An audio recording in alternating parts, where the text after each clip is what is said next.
আলোচনা করব কাশিস ভস্য নিয়ে। কাশিস ভস্য যার কেমিক্যাল কম্পোজিশন হচ্ছে পিউরিফাইড ফেরাস সালফেট এবং এর প্রথম উল্লেখ পাওয়া যায় রস তরঙ্গিনী শাস্ত্রে। কাশিস ভস্যের প্রথম উল্লেখ পাওয়া যায়। কাশিস ভস্যকে মেনলি লেমন জুস দিয়ে ভাপনা দিয়ে কাশিস ভস্য তৈরি করা হয়।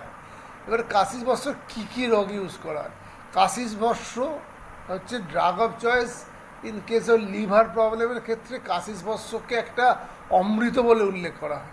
কাশিস ভস্য মেনলি লিভারের ফ্যাটি লিভার এবং তার সাথে হেপাটাইটিস যদি সেকেন্ড স্টেজ থাকে, হেপাটোমেগালি যদি থাকে, স্প্লিনোমেগালিতে অমৃতের মতো কাজ করে।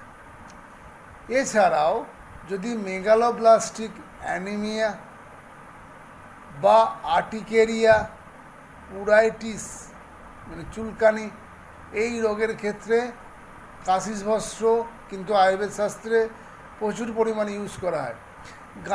গাইনি রোগের ক্ষেত্রে মেনলি যদি অ্যামেনিরিয়া হয়, যার মানে হচ্ছে যে পিরিয়ড বন্ধ থাকে, বা ডিসমেনোরিয়া বা পিরিয়ডসের সময় যদি পেন হয়, সেই ক্ষেত্রে কিন্তু কাশিস ভস্য ব্যবহার খুবই ফলদায়ক হয়। এছাড়া স্টোমাটাইটিস বা মুখে ঘা হলেও আমরা কাশিস ভস্য ইউজ করতে পারি। কাশিস ভস্য সাধারণ ডোজ হচ্ছে 200 থেকে 500 mg, দিনে দুবার করে নেওয়া হয় এবং এটা মধু বা ত্রিফলা কষায়ের সঙ্গে এইটা সাধারণত নেওয়া হয়।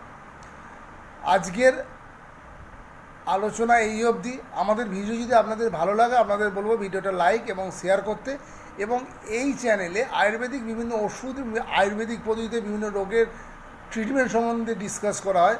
আপনাদের যদি ভালো লাগে তাহলে এই চ্যানেলটিকে সাবস্ক্রাইব করুন, পাশে থাকা বেল আইকনটিকে প্রেস করুন। নমস্কার।